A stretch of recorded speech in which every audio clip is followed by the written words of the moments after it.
தாய் தமிழ் உறவுகளுக்கு வணக்கம். சங்கரை பற்றி தான் இந்த காணொலியில்.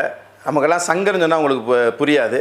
சவுக்கு சங்கருடைய கைது, அந்த கைதை தொடர்ந்து அவருடைய வாகனம் விபத்துக்குள்ளானது, இதெல்லாம் ஒரு சர்ச்சைக்குரிய விஷயமாக பேசப்பட்டு கொண்டிருக்கிற இந்த நேரத்தில் அதை பற்றின முழு விவரங்கள் நம்ம யாரையும் இவர் செய்துதான் தவறு, இவர் செய்துதான் சரி என்று சொல்ல வரல.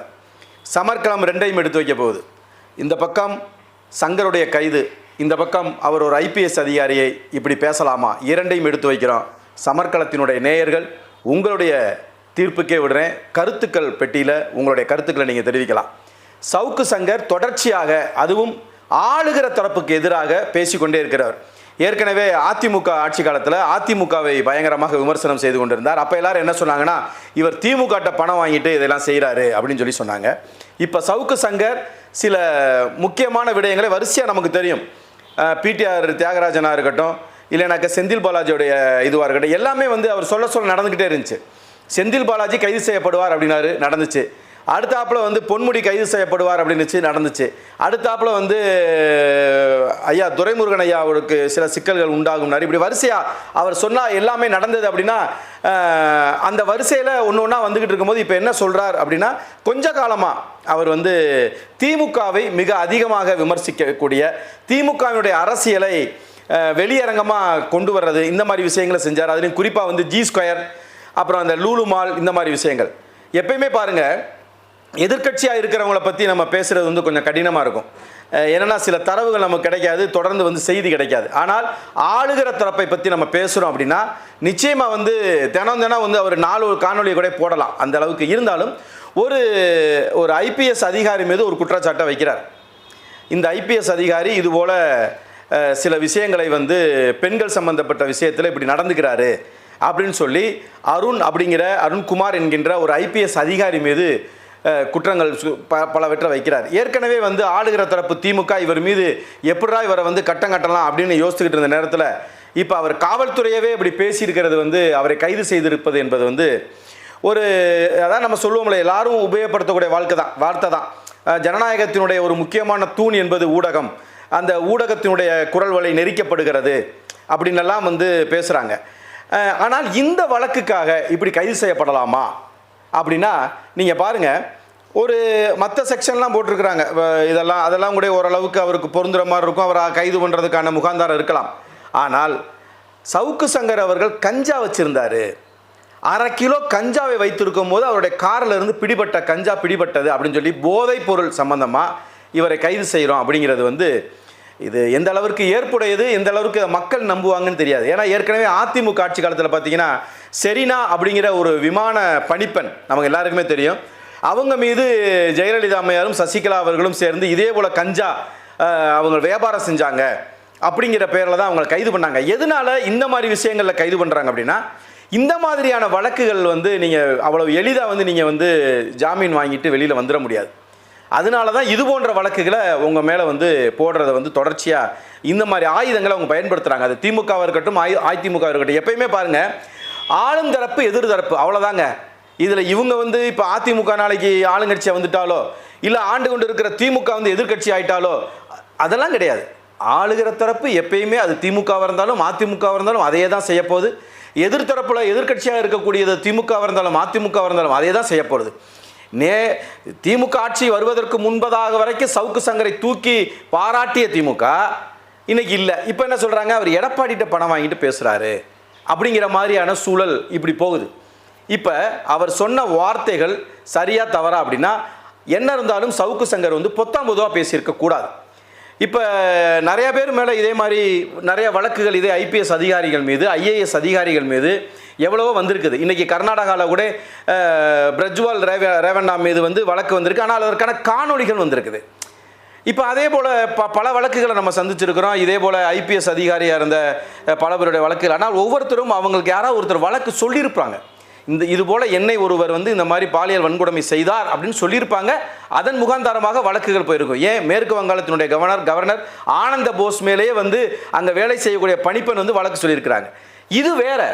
ஆனால் எந்த விதமான அடிப்படை முகாந்தாரமும் இல்லாமல் ஒரு ஐபிஎஸ் அதிகாரி மீது இப்போ அவர் சொல்கிறாரு, இன்னார் மீது அவர் காதல் கொண்டார், இப்படியெல்லாம் பல பெண் அதிகாரிகள் வந்து தவறாக பயன்படுத்துகிறார் அப்படின்னு சொன்னால் அப்படி சொல்லக்கூடாது.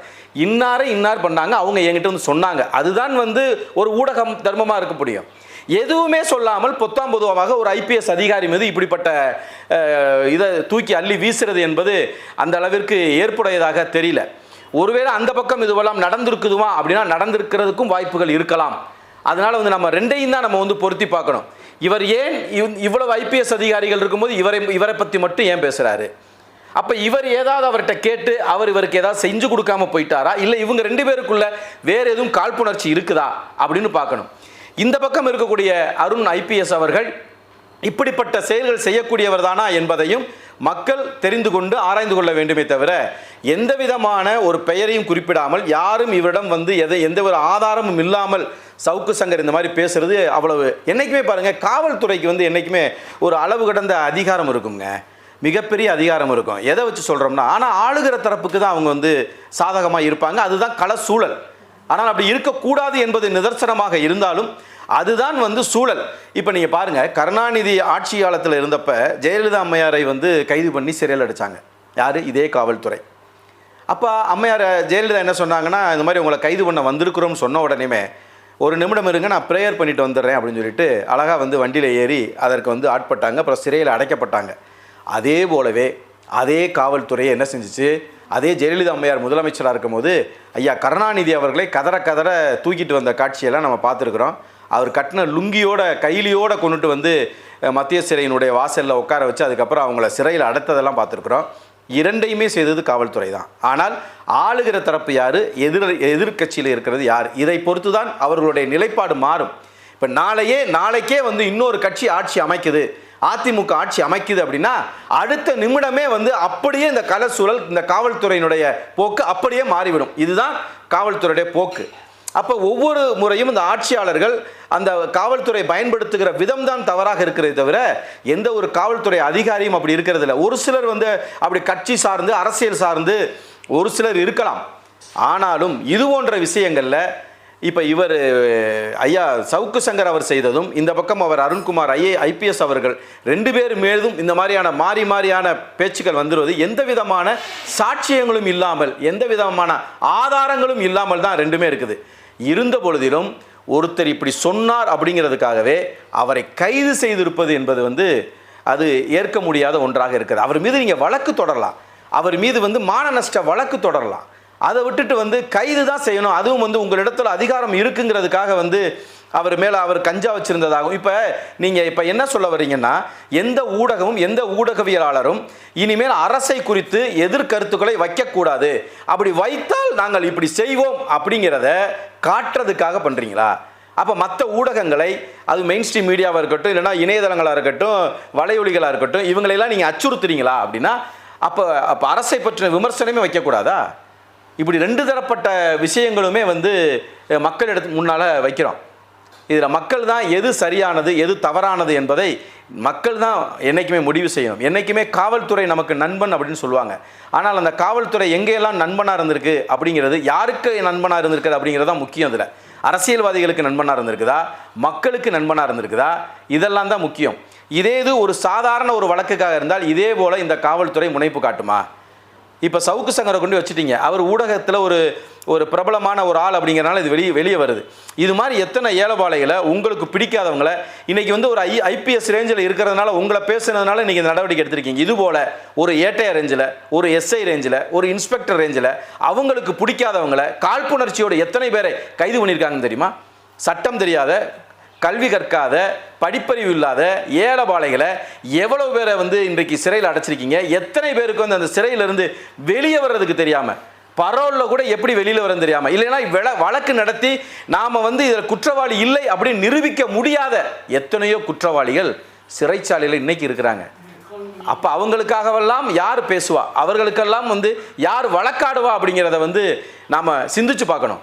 இந்த சவுக்கு சங்கருக்கு அப்படிங்கிற இந்த விஷயத்தை மறந்து இதுபோல உள்ளவர்கள், இதுபோல வழக்கு சம்பந்தமாக சிறையில் இருப்பவர்களை எல்லாம் யார் வந்து வெளியில் எடுப்பா அப்படிங்கிற ஒரு விஷயத்தையும் நம்ம வந்து ஆராய்ஞ்சு பார்க்கணும். இந்த மாதிரி விஷயங்கள் நடக்கிறப்ப தொடர்ச்சியாக ஊடகங்களையும் ஊடகவியலாளர்களையும் எதிர்க்கிற அரசு அதை சட்டபூர்வமாக எதிர்க்காமல் தன்னிடத்தில் இருக்கக்கூடிய அதிகாரத்தை பயன்படுத்தி அடக்குவது என்பது மிகவும் ஒரு கேவலமான அநாகரிகமான செயல்.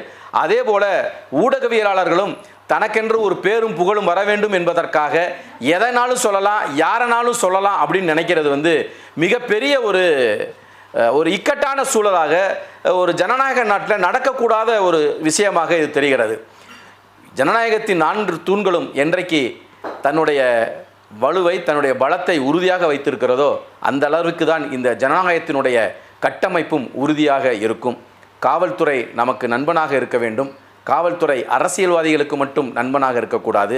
அம்பேத்கர் சொன்னதை சொல்லி தான் நான் முடிக்கிறேன். ஆட்சி அதிகாரம் மிக வலிமையானது, அதை அடைந்து விட்டால் அனைத்தும் எளிமையானதுன்னு சொல்வார். அதையே இவங்க தவறாக பயன்படுத்தி கொண்டு ஆட்சி அதிகாரத்தை பெற்றவுடன் தனக்கு ஏதோ மிகப்பெரிய பலம் வந்து விட்டதாக இது போன்ற அரசுக்கு எதிரானவர்களெல்லாம் அடக்குவது, ஒடுக்குவது என்பதும் ஒரு தவறான செயலாக இருக்கும். நன்றி, வணக்கம். இது சமர்க்களம், சமரசமற்ற தமிழ் தேசிய ஊடகம்.